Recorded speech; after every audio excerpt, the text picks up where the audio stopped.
স্বাদিকা, কে আপনি?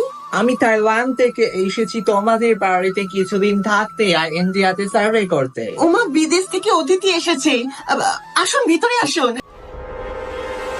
এই গন্ধটা খুব চেনা চেনা লাগছে। স্বাদিকা, বোকা বড় বউ, চিনতেও পারলো না। এবারে বিষ মিশানো খাবার খেয়ে তুমি চিরজীবনের মতো স্বর্গে যাবে দিদি।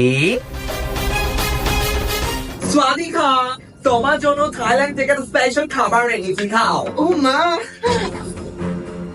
এক মিনিট, আমাদের এখানে আগে অতিথিকে খেতে হয়। No, no, no, দিদি, no, দিদি, no, no, no.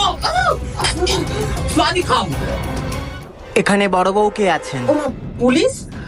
আমি বড় বউ। স্বাদিকা, স্বাদিকা, পাসপোর্ট চুরির দায়ে আপনাকে অ্যারেস্ট করা হবে। এই মহিলা আমার পাসপোর্ট চুরি করেছে যাতে আমি থাইল্যান্ড না যেতে পারি। পাসপোর্ট কেমন দেখতে হয় সেটাই তো জানি না। বুঝে গেছি, এটা কার চাল।